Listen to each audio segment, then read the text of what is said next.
बात है, मेरा कौन सा घर है? मैं जहाँ रह गई वही मेरा घर। मेरे घर आओ, मेरे घर आओ, सबको लगता मेरे घर आओ। ये मेरापन जब तक छूटेगा नहीं तब तक कलेक्टिविटी आप में आनी। ये मेरे बेटे, ये मेरे बच्चे, ये मेरे पति, ये मेरा घर, ये मेरी मोटर, इसमें मेरापन छूटना चाहिए। ममत्व को छोड़ना चाहिए। ये अंधकार से, अज्ञान से मनुष्य में आता है। ये अज्ञान है, इस अज्ञान से दूर हटिए। कलेक्टिविटी की खास चीज़ ये है कि आप दूसरों के वाइब्रेशंस देख सकते हैं और अपने देख सकते हैं, लेकिन डिस्क्रिशन ये है कि आप किसी से बताइए नहीं कि दूसरे के वाइब्रेशंस क्या खराब है। बंधन में रहिए, माँ के बंधन में नहीं है, निर्विचारता में रहिए, तो आपको कोई नहीं पकड़ सकता। हमारे सामने कितना भी बड़ा भूत रख दीजिए आप, अगर हम नहीं चाहेंगे तो उसको कोई भी अधिकार ही नहीं है, उसमें कोई शक्ति नहीं जो हम पे असर डाले। लेकिन हम अगर किसी पे दयाद्र होकर उसका खींच लें तो खींच सकते हैं, फिर थोड़ी देर सफ़र कर लेते हैं, कोई बात। हम तो देखते हैं अपने शरीर को सिर्फ साक्षी स्वरूप। तो जिसको वास्तव में सहयोगी बहुत ऊंचे किस्म का होना है, उसको धीरे धीरे अपनी तरफ नज़र करनी है, अपनी तरफ। और बाह्य में ये देने की, ये जो दोनों हाथ हैं यही कलेक्टिविटी है, क्योंकि यही से पेल्विक, ये अपनी यहाँ का जो प्लेक्सस है, इसको सर्वाइकल प्लेक्सस कहते हैं, उससे बेहतर है। अगर आपके हाथ में अगर वाइब्रेशंस नहीं आ रहे हैं तो समझना चाहिए कि कलेक्टिविटी में कुछ कमी आ रही है। अगर यहाँ विशुद्धि चक्र का जो पीठ है, जो कि विराट का स्थान है, इस विराट को आप अगर घुमाएं तो आपकी कलेक्टिविटी बढ़ जाए। इस जगह ये है। नेपाल में गए थे तो सब लोग इस जगह भी कुमकुम लगाते। मैंने कहा यहाँ क्यों लगाते? कह ले यहाँ तो हम लगाते हैं शिव जी के लिए और यहाँ लगाते हैं कृष्ण के लिए। ये विराट का स्थान, आप लोग ज़रा घुमाइए, देखिए हल्कापन लगेगा इस जगह। ये विराट का स्थान, ये उसका पीठ है।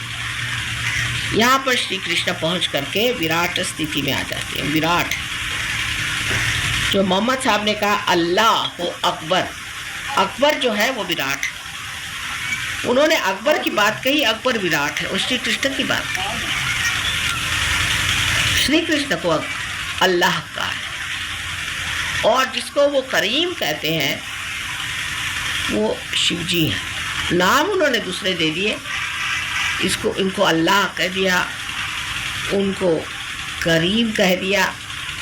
एक को रहीम कहते हैं, एक को करीम कहते हैं। और इसी तरह से इन्होंने अलग अलग सबके नाम बना करके और थोड़ा सा नाम को बदल दिया, जो उस भाषा में समझ में आया, अरबिक में वो नाम दे दिया। लेकिन अल्लाह अकबर इसका मंत्र है। इस उंगली से, जो कि श्री कृष्ण की उंगली है, आप जानते हैं विशुद्धि की, कान में उंगली डाल करके और सर को पीछा करके अल्लाह अकबर आप 16 मरतबा कहिए, आपकी कलेक्टिविटी जाग उठेगी। तो सबको मुसलमान होना पड़ेगा थोड़ा सा। मुसलमान का मतलब है शरणागत। बेचारों ने कितनी मेहनत की इन अरबों पे, पर गधे की गधे ही रह गए। आप लोगों पे कितनी मेहनत की है, लेकिन आप भी रिचुअलिज्म में, इसमें उसमें फंस गए। इस सब कीचड़ से निकल के आपको कमल होना है। और कमल की विशेषता ये है कि सारी दुनिया को सुगंध पहुंचाता है। तो देते वक्त वो नहीं सोचता कि किसको मैं सुगंध पहुंचा रहा हूँ, लेकिन अपने वक्त सोचता है कि मेरे सुगंध में कोई त्रुटि नहीं रहनी चाहिए, कोई भी त्रुटि नहीं। लोग देख कर कहना चाहिए लोगों को कि नहीं कस्तूरी का मोदा शपथे न विभावित, ये कस्तूरी है, कुछ भी कहिए ये कस्तूरी है। हम नहीं मान सकते कि ये कस्तूरी नहीं, क्योंकि सुगंध आ रही।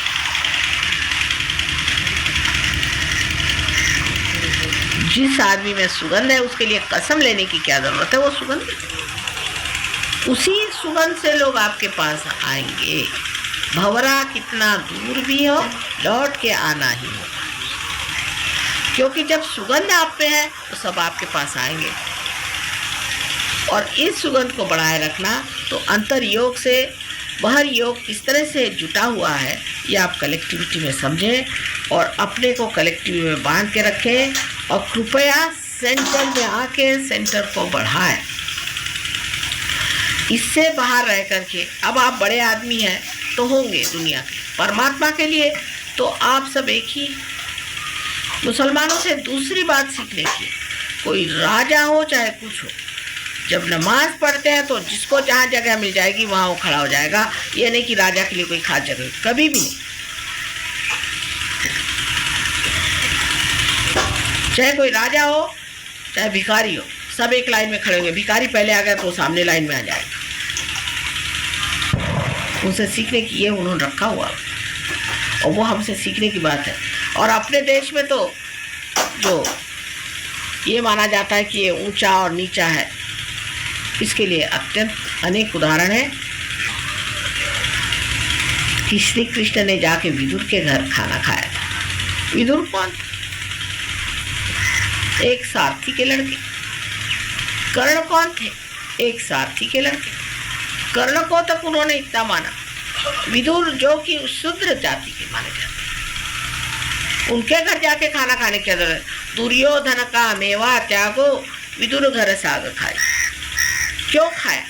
ये दिखाने के लिए कि जो सहयोगी है वो योगी जन है, वो परमात्मा के दरबार के बैठे हुए महान ऋषि मुनि है, उनसे बढ़ के कोई भी नहीं।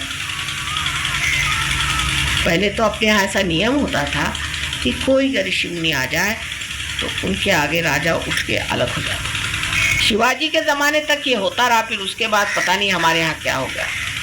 शिवाजी राजा के पास रामदास स्वामी एक बार पहुँचे और उन्होंने कहा जय जय रघुवीर समर्थ। जब पहुँचे तो शिवाजी ने चिट्ठी लिख करके उसमें कहा हे महाराज, ये सारी जो कुछ भी हमारी संपत्ति है, हमारी सत्ता है और हमारा साम्राज्य है, यही आपकी झोली में हम डालते हैं और हम आपको देने को खुश। तो उसको पढ़ा, देखा, दहलीज पे खड़े कहले शिवा, हम तो फ़कीर हैं, हम क्या लेंगे तुमसे और तुम हमें क्या दोगे? फ़कीर को दे ही नहीं सकते, तो फ़कीर आदमी। लेकिन तुमने जो बात कही है सही है, तो ऐसा करो कि हमारी छाती जो होती है भगवे रंग की, उसका तुम झंडा बना दो। वही आज भगवा झंडा बना हुआ है। अर्थात उस झंडे के नीचे बहुत से अत्याचार चल रहे हैं बेवकूफ़ी के, लेकिन उसके पीछे में श्री रामदास स्वामी महाराजा थे, शिवाजी महाराज। लेकिन तुकाराम के घर गए और उनके लिए सारे दुनिया भर के वस्त्र भूषण ले गए। उनकी पत्नी को, जो पत्नी बहुत खुश हो गई, उन्होंने कभी देखे नहीं थे ऐसे भूषण। इतने में तुकाराम आए तो ये छिप गए पीछे में। कहा ये किसने दिया? कहले शिवाजी महाराज ने सब भेजा। कह ले बे देखो, तुम मेरी पत्नी हो, अगर मैं राजा होता तो तुम ये पहनती तो शोभा देता। अब तो मैं एक सर्वसाधारण खेतीहर हूँ और उसी तरह से तुम्हें रहना चाहिए। उनको तुम वापस कर। शिवाजी राजा आए, उन्होंने अपनी पगड़ी उठा करके उनके पैर पे रख दी। महाराज, हम आपके आगे क्या दे सकते? वैसे शिवाजी महाराजा जैसे लोग हैं जो वाकई में बादशाह हैं, वही बादशाहत को समझ सकते। साधु संत तो बादशाहत होती नहीं, क्योंकि उनको किसी चीज़ की कदर ही नहीं है, किसी चीज़ की दरकार नहीं। कहीं सुला दो, सो गए, उनको क्या ज़रूरत है? कौन कहने वाला है? हम तो अपने रानीपन में बैठे हुए हैं, जहाँ भी बैठे हुए हैं। आप कौन हमें देने वाले हो? ये असलियत बादशाहत है और इस बादशाहत में आप भी उतरें। और जो बादशाह अपने को समझते हैं वो समझ ले कि बादशाहत असल में यही है, असल ही को पाना है। और इसी में आने से आपकी कलेक्टिविटी जो है वो दृढ़ होती है। एक दूसरे का दोष देखने से नहीं, एक दूसरों से प्रेम करने से, अच्छाई देखने से, आपस में भाईचारा करने से, भाई बंधन करने से ये हो सकता है। परमात्मा आप सबको सुबुद्धि दे और इसका आनंद, बहुत कलेक्टिविटी का आनंद जो है सबसे ज़्यादा। मेरे लिए अगर कुछ करना हो तो आपस में बिल्कुल ही झगड़ा नहीं करो, क्योंकि बड़ा दुख होता है, दारुण दुख हो जाता है। अगर मैं सुनती हूँ कि किसी ने किसी पे बिगड़े, किसी को नाराज़ हो गए, कुछ झगड़ा हो गया, तो फिर मुझे बड़ा दुख होता है। मेरे लिए अगर कुछ करना है तो आपस में बहुत प्रेम करो, बस यही मैं चाहती हूँ। मेरे सब बच्चे आपस में बहुत प्रेम से, सुख से, समझदारी से एक दूसरे का विचार रखे रहें तो बड़ा ही सुंदर ऐसा हम लोग एक नवयुग तैयार करने वाले हैं। परमात्मा आप सबको सुखी दे। पहले तो अपने चक्र वगैरह शुद्ध हो गए, उसके बाद अपने आत्म तत्व पर विचार करें या अपने आत्म तत्व, आत्मा की ओर चित्त ले जाए। आत्मा कहाँ होता है? किसी ने मुझसे ये भी नहीं पूछा आज तक कि माँ आत्मा कहाँ होता है। आत्मा हमारे हृदय में होता है, लेकिन उसकी सीट जो है यहाँ संस्कार के ऊपर में होती है। तो इसलिए मैंने कहा था कि हृदय में नतमस्तक हो और चित्त जो है सहस्त्रार की ओर ले जाके आत्मा के ओर समर्पित हो। विचार से ही आत्मा की ओर समर्पित हो। आत्म तत्व का इसेंस क्या है? आत्म तत्व जो है वो पवित्रता है। पूरी निर्मल पवित्रता कहिए, उसके और नजर करें। वो पूर्णतया अलिप्त है, किसी चीज में लिप्त नहीं है। जो भी चीज आपसे लिपटी हुई है उसी के कारण आप आत्मा से दूर हैं। आत्म तत्व का विचार करें और ये आत्म तत्व प्रेम है। अनेक बार इसका विचार करें, बहुत बड़ा विचार है। आत्म तत्व प्रेम है। बहुत अनेक धर्म संसार में संस्थापित हुए, लेकिन उसमें प्रेम की व्याख्या कोई कर नहीं पाया। इसके कारण उसके अनेक विपर्यास हो गए। प्रेम की व्याख्या नहीं हो पाती, लेकिन प्रेम वही शक्ति है जो आपके हाथ से बह रही है। वही चेतना है जिसे लोग चेतना के नाम से जानते हैं, लेकिन ये नहीं जानते कि ये प्रेम है। चेतना को वो ऐसी शक्ति समझ लेते हैं जैसे बिजली और पंखा है। नहीं, आत्म तत्व प्रेम है। एक शब्द आप प्रेम कहते ही साथ आपके अनेक बंधन टूट जाए। जितना झूठ है, असत्य है, वो प्रेम के विरोध में है।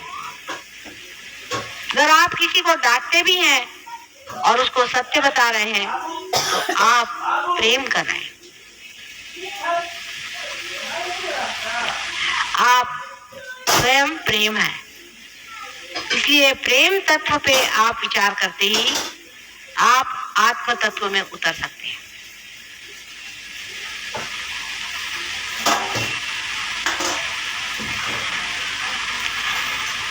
ध्यान में कोई सा भी एक विशेष विचार नहीं लेने का, लेकिन अब आप कह सकते हो है कि मैं वही प्रेम तत्व हूँ, मैं वही आत्म तत्व हूँ, मैं वही प्रभु की शक्ति हूँ।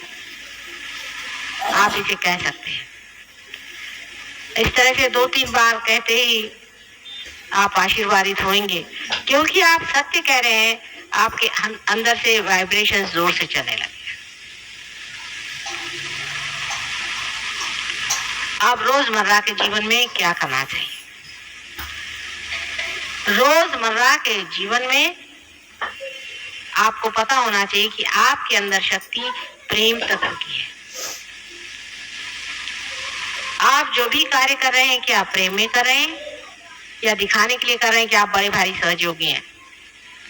हम अगर कभी किसी को कोई बात कहते हैं या डांटते हैं तो हम देखते हैं कि दूसरे दिन वो आ करके सहयोगी में बैठ करके हमें गालियां देते हैं लोग, और उसके बाद कहते हैं कि हमारे वाइब्रेशंस क्यों चले गए।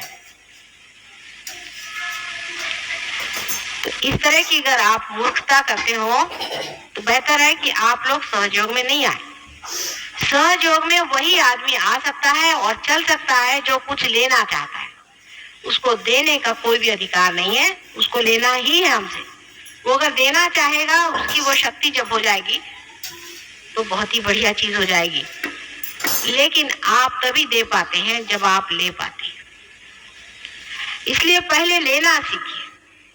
हमारे अंदर क्या दोष है, रोज के जीवन के इसमें आप देखते चले कि हम क्या चीज दे रहे हैं। हम प्रेम दे रहे हैं, क्या हम स्वयं साक्षात प्रेम में खड़े हैं? हम सबसे लड़ते हैं, सबसे झगड़ा करते हैं, सबको परेशान करते हैं और हम सोचते हैं कि हम सहयोगी हैं। इस तरह की गलतफहमी में नहीं रहना। अपने साथ पूर्णतया दर्पण के रूप से रहना चाहिए। माने अपने को पूरी समय देखते रहिए। समझ लीजिए हमारे माथे में कोई चीज लग गई तो आप बताएंगे माता जी आपके सर में कुछ लगा, इसको पोंछ लीजिए। इसी प्रकार आप अपने को देखते रहें कि देखिए हमारे यहाँ पर ये चीज लग गई है, इसको हम पोंछ लेते हैं। रोजमर्रा के जीवन में आपका जीवन एक उज्जवल होना चाहिए। आपके मुख पे कांति आनी चाहिए, आपके व्यवहार में सुंदरता आनी चाहिए, आप प्रेममय होना चाहिए।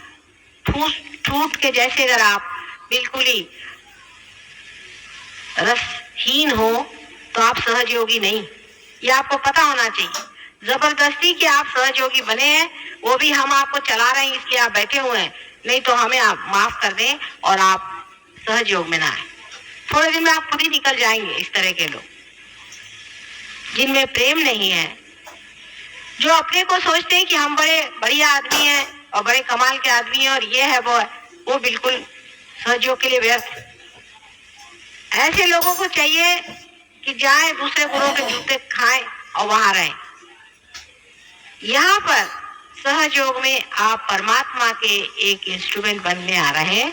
अत्यंत नम्रता आपके अंदर होनी चाहिए, अत्यंत नम्रता। आपको घमंड छोड़ना चाहिए। लोग कहते हैं कि संन्यास लेना चाहिए, मैं कहती हूँ पहले घमंड से आप संन्यास लीजिए, क्रोध से आप संन्यास लीजिए, कपड़ों से नहीं लीजिए। कपड़े उतार देने से कोई संन्यास नहीं होता है। संन्यास का अर्थ होता है अपने क्रोध, काम, मोह, मद, मत्सर आदि शत्रुओं से एक संन्यास लेने को ही संन्यास कहते हैं, संन्यास्त। ऊपरी संन्यास की बातचीत नहीं है। तो अपने रोज के व्यवहार में अत्यंत शांति से, सबसे प्रेम से व्यवहार करें। अपने बाल बच्चे, घर वाले, इनसे सबसे सहयोग की बातचीत करें, सहयोग पर विवरण करें। अपने दोस्त बदलिए, अपना उठना बैठना बदलिए। ये आपके रिश्तेदार हैं, ये आपके सगे, इनसे बातचीत करें, इनसे बोलें और ये लोग आपको बताएंगे कि हम लोग एक नई दुनिया में आ गए और हमारे पास एक नए वाइब्रेशन है। जब भी आप सफर करें, कहीं बाहर जाएं, किसी गांव जाना है, ये बता रहे थे अभी राहुरी से आए कि हम अपने साथ में जैसे सब लोग लेकर चलते हैं चीजें अपने ट्रैवलिंग की, वैसे हम अपने साथ में थोड़ा सा तीर्थ, वो मेरे पैर के पानी को तीर्थ कहते हैं, तीर्थ और कुंकू और ये सब वाइब्रेटेड हम लेके चलते हैं। रास्ते में कोई आदमी बीमार दिखाई दिया, चलो उसको तीर्थ पिला दिया। कोई आदमी ने धर्म की चर्चा की, उसको फोटो दिखा दिया, देखो भाई ये माता जी हैं और तुम चाहो तो उनको पार कर सकते। जहाँ जो आदमी मिल जाए वो अपने साथ रखे रहिए। अच्छा चलिए आपको हम कुंकू लगा देते हैं, देखिए आपको कैसे लगता है, ये हमारी माता जी। पूरी समय दिमाग इधर उधर दौड़ता रहे कि सहज योग को किस तरह से हम प्लावित अपने जीवन से कर सकते हैं। उसी समय आप देखिए कि आप बहुत गहरे उतर सकते हैं। लेकिन कुछ लोग ऐसे हैं कि सहज योग में सिर्फ ऐसे आते हैं जैसे मंदिर में आए चले गए, और फिर उसका दुष्परिणाम हमेशा आएगा। यहाँ पे ऐसे लोग हैं अभी बैठे हुए कि जिन्होंने जब से सहयोग से पार हुए हैं तब से कोई उनको एक बीमारी नहीं आई। महा बीमार थे, उनको कभी बीमारी नहीं, एक बार भी वो डॉक्टर की सीढ़ी नहीं चढ़े,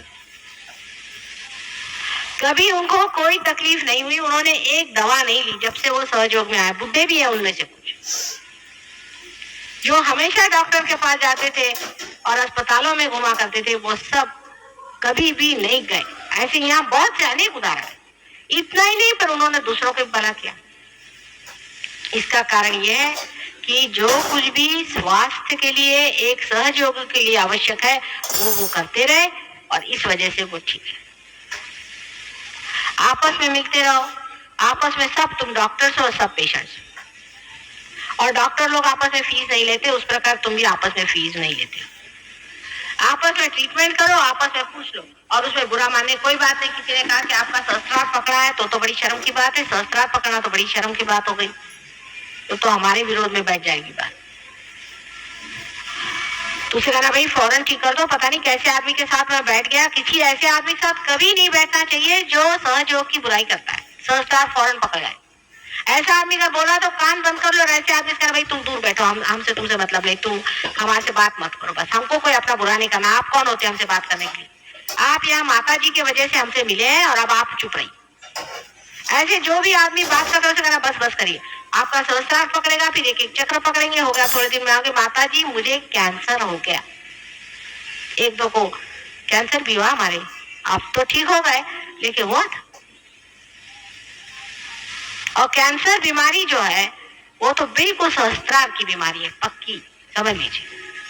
कैंसर से अगर बचना है तो अपना सहस्त्रार साफ रखो। सहस्त्रार तुम लोगों ने पकड़ना शुरू कर दिया तो कैंसर की शुरुआत हो गई, मैं आपसे बता रही। सहस्त्रार हमेशा साफ रखो, और हो सकता है कि आज नहीं कल 8 साल बाद आपको पता होगा कि सर हमें कैंसर हो गया, तो क्यों ना अभी से अपने को स्वास्थ्य पूर्ण रखें।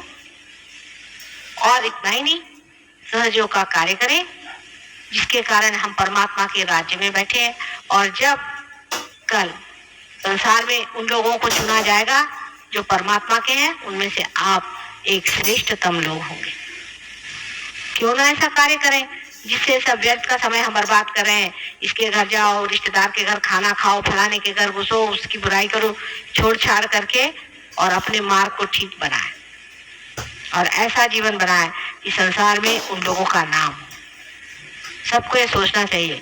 कोई ये भी सोचे कि भाई अब मेरी उम्र ही क्या रह गई है, अब तो क्या कर सकता हूँ, सो बात नहीं। आप मरेंगे ही नहीं, आप मरते हैं फिर आप पैदा होते हैं, फिर आप मरेंगे फिर पैदा होंगे, ये चक्कर चलते रहेंगे। तो क्यों ना उसको 1 साल के अंदर आप सभी चीज को खत्म कर सकते हैं, चाहे तो आप 1 हफ्ते में भी खत्म कर सकते हैं। एक बार निश्चय मात्र करना है, एक क्षण, तो भी खत्म हो जाएगा। अपने जीवन को कुछ विशेष करना है, ये एक बार इतना ही निश्चय कर लेने से ही सहयोग का लाभ अत्यंत हो सकता है। आप जानते हैं, शरणागति होनी चाहिए। जरूरी नहीं कि मेरे पैर पे आए, पर शरणागति मन से होनी चाहिए। बहुत से लोग पैर पे आते हैं, शरणागति बिल्कुल नहीं होती। शरणागति होनी चाहिए। अगर शरणागत रहे अंदर से, पूर्णतया शरणागत रहे, तो पूर्णतया आपके अंदर कुंडलिनी जो है सीधे आत्म तत्व पे टिकी रहेगी।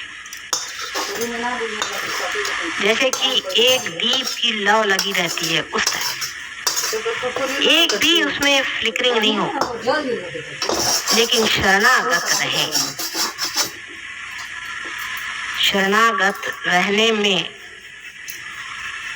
आनंद है, उसी में सुख की प्राप्ति है, उसी में परमात्मा की प्राप्ति है। एक बहुत अनुपम विशेष यूनिक चीज है सहयोग। इसको समझें और उसमें रत रहें। जितने आप उसे तादाद में पाएंगे, उतना ही आपका आत्म तत्व चमक सकता है। कोई चीज महत्वपूर्ण नहीं है सिवाय इसके कि आप स्वयं प्रकाश बने।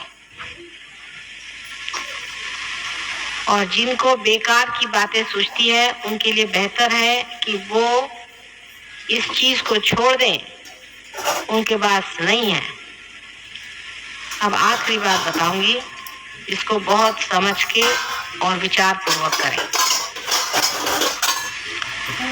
हमारे अंदर स्वयं ही दुष्ट प्रवृत्तियां हैं। हमारे ही अंदर स्वयं बहुत सी काली प्रवृत्तियां हैं, जिसको नेगेटिविटी कहते हैं। वे जोर बांधती हैं। उसके कब्जे में आना अपने को शैतान बनाना है। आप चाहें तो शैतान बन सकते हैं और चाहें आप परमात्मा बन सकते हैं। शैतान अगर बनना है तो बात दूसरी, उसके लिए मैं गुरु नहीं हूं। भगवान बनना है तो उसके लिए मैं गुरु, लेकिन शैतान से बचना चाहिए। पहली चीज है कि अमावस्या की रात या पूर्णिमा की रात, लेफ्ट और राइट साइड दोनों तरफ में आपको डेंजर्स होते हैं। 2 दिन विशेषकर अमावस्या की रात्रि को और पूर्णिमा की रात्रि को बहुत जल्दी सो जाना चाहिए।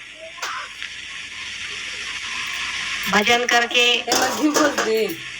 व्रत होके, ध्यान करके, चित्त सहस्त्रार में डाल के, बंधन डाल के सो जाना चाहिए।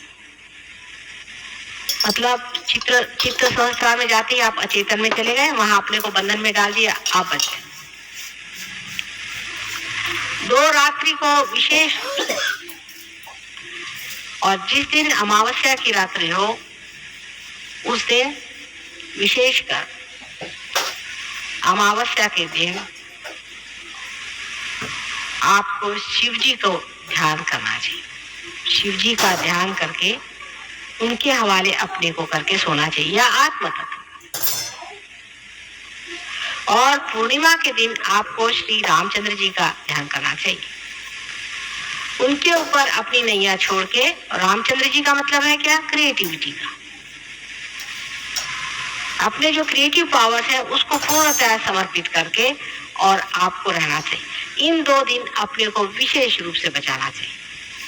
हालांकि सप्तमी और नवमी 2 दिन विशेषकर आप पर आशीर्वाद हमारा रहता है। सप्तमी और नवमी के दिन उसका ख्याल रखना। सप्तमी और नवमी के दिन जरूर ऐसा कोई आयोजन करना जिसमें ध्यान आप अपना पूरा करें। सामूहिक ध्यान उसी जगह करना जहां मेरा पैर पड़ा हुआ है, जो चीज शुद्ध हो चुकी है। सामूहिक ध्यान अपने घर में भी किसी के साथ बैठ के मत करना। अपने रिश्तेदारों के साथ भी बैठ करके सामूहिक ध्यान नहीं करना चाहिए।